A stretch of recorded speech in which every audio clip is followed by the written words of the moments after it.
come back at a crucial time there as Marcus Ambrose held off an incredible challenge from Mark Skate coming around. Marcus, don't do anything silly.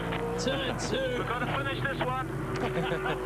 Yeah, that's a significant point that Paul Forgey's making there, because from Darwin round onwards, the top 25 in the championship points automatically qualify for the round, as opposed to the top 25 qualifiers. So the importance now is really on championship points. Everyone's got to try and bring them home this weekend. Which is a good thing, Mark, I think, because it makes everyone drive a lot more sensible, and you get better racing out of it rather than just being a crash derby, you know. So it's a good thing because it tests then the driver's skills, and that's what it's all about. It's a driver's championship. No, I agree with basing it on championship points, because it rewards the guys who are at every round. They're consistent. They're doing a good job. And that's how I think some of the penalties should be brought in too as well, taking points away rather than just handing out hefty fines, which, you know, the teams have got pretty good budgets to work with. I think if they take points away, that really hurts them, you know, hand over fist. So that's the way to penalise. Good job, mate. He is doing a good job, very good job to hold Skate.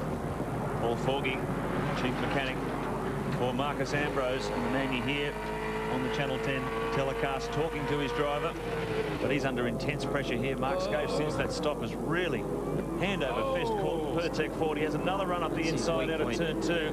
But Ambrose is well positioned for turn 3. That's definitely the weak point. He can't seem to turn in. It locks a wheel, as you see, and every time he tries to get it in early, it locks. So that's where Skate seems to have a bit on him. But still, Mark can rush up the inside, but Marcus has got the outside line on the exit, which then sets him up for the next corner. So that's about the place where Skate's going to have to just keep trying to attack him. 1:32.90 for Jason Bright, fastest lap of the race so far. Oh, this is intense stuff. Look at Marcus's car, just starting to dance around a little bit at the back. Maybe struggling for a little bit of rear end grip there, Wayne. I think they're all fighting for grip, Mark. But you know, this is really good for Lowndes. He's probably just about driving away now, so he's had a clear road, a clear track, and he's probably making time, where Marcus has got his elbows wide, rear doors open, trying to stop him from passing him, and he's doing a good job, but I'm not sure if he can hold him off till lap 39. Yeah, it's a big ask. It's a big call. Yep, 3.3 seconds. Up the road is Craig Lowndes, building a buffer. Yeah, the problem with Marcus Ambrose is he's got a sticking throttle. I think that's why he keeps locking it up everywhere. You know, it's like you rush into a corner and let go, get your foot off the throttle, and it doesn't close properly. So he's doing well as it stands with that problem. Yeah, you're right, Baz, but anyway, if he keeps torching these tyres, I don't know how well they're going to hang in there. Here's Russell Ingall, car 8, the Castrol Commodore. He's in the garage. Oh, look at this, another attack here. Ambrose closes the door, takes a second bite at the apex. You can see the amount of understeer the car's got on the front. So, just doing a good job to hold out Holden Racing Team car. Garth Tander's climbing his way back into this battle as well. Greg Murphy's dropped back. And Max Wilson is the only car now to make its compulsory stop. He's leading this race. Craig Lowndes is the next in the queue. He'll take over as race leader. Now with Mark Skate. We'll try and get a closer look at that steering wheel and the information that Skate gets. Take a look at the bright red LED readout there.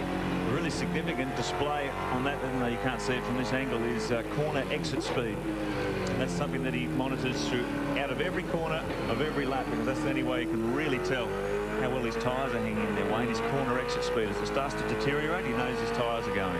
Yeah, well, he might do it by that way. I do it by the seat of my pants. I'm telling you, I'm just hanging on for dear death.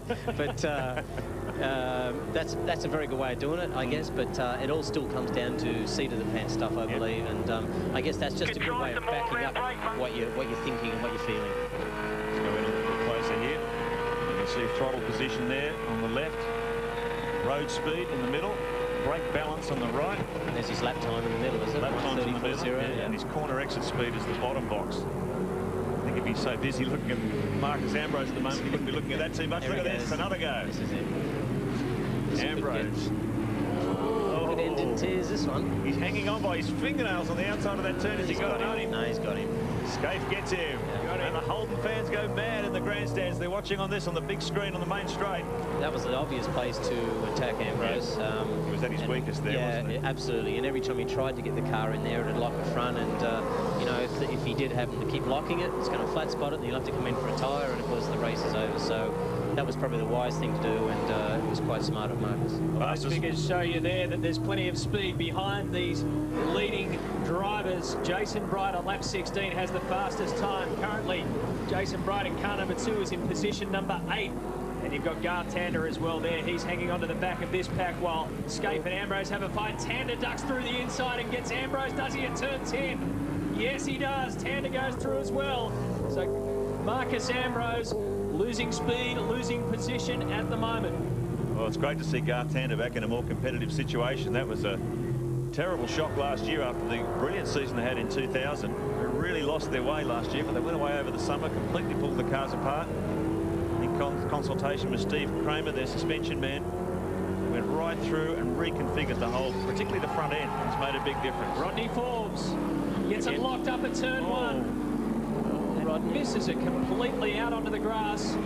That's the nice thing about Eastern Creek is there's not a wall right at the edge of the track. Yeah. You've got plenty of runoff area, and that's so good. I mean, that's obviously a mistake that he's made. He's locked up, he's gone straight ahead, but thank God there's no walls close where you slam into and obviously causes big damage. That was actually a turn 2, not 1. If he had been coming through 1, it would have been about 200 plus going through there. Yeah. Let's watch this gap now between Craig Lowndes, who is officially the race leader. Mark Scape in second, 4.1 seconds behind. So it's going to be interesting to watch this gap. See whether Mark Scape can chip away. Go, Baz. Yeah, the problem with Ingall's car, he's still in it. He's got a bit of a failure on the front left-hand suspension, and he's staying in the car, in the garage, and they're having a look to see if they can fix it. Yeah, not a good start to the championship for Russell Ingall. He's been very competitive in this series over the years. Yeah, he came into this round in 13th position in the championship. Now, he had a good start. He qualified 7th, got a 5th placing in race 1, and then it's all gone downhill rapidly from there. 29th in race 2, and right here in race 3, he's stuck inside the Caltex garage. Lap 22 of 39. Your PlayStation race score tells the story all the way down to position number 24 there, which is Larry Perkins at the moment, but out in front, it's all settled out with the pit stops. Craig Lowndes, Mark Scape, and Garth Tander. 17 laps. Look after your tyres. That's the message, look after your tyres, but he's also going to have to look in his rear view mirror because Mark Scape is closing in on the Holden Racing Team Commodore. We'll check the gap, 3.8, so Scape's taken 0.3 of a second out of Lowndes' lead. 3.8 seconds the gap, 3.8 seconds. Scape made up 0.3. Very nervous 00 Motorsport team watching on. This is this great shot from the Channel 10 in-car camera of Craig Lowndes, hard at work. Looks very relaxed at the wheel. And he's just trying to draw as much life out of these tyres as he can, just easing the car around the turns, not being savage on the throttle, and all the time trying to maintain a decent lap speed to keep Mark Scape at bay. It's a big task. Last 5 laps, and you can see that Lowndes is progressively slowing compared to Mark Scape's times. Right along that board, Craig Lowndes has his work cut out here. Scape's slower sometimes, Lowndes quicker, but the timing board tells the story. Scape took 0.3 of a second off him that previous lap. Here he comes. Opened up a bit of a gap on Garth Tander too, Wayne. He has. He's coming strong. He's got that sniff, and he knows he's making progress. And now equally the pressure's on Lowndes. No, not to make a mistake, but drive as hard as he can. Not flat spot. Keep it on the track. Keep out of the marbles. As you see all those little black pieces of rubber on the exit. He's got a big test in front of him now, Lowndes, and plus I think that the car's a little bit stiff too. It seems like it's working good, but will it hold all the tyres last till the end of the race? Got a long way to go. 23 of 39. Check the gap this time around, a 1:33.58 for Scape, a 1:33.62 for Lowndes. So 3.9 seconds. He's maintained the gap that time around. So he's responded to the challenge on that lap. It's a good sign. It's a real good sign for the Ford.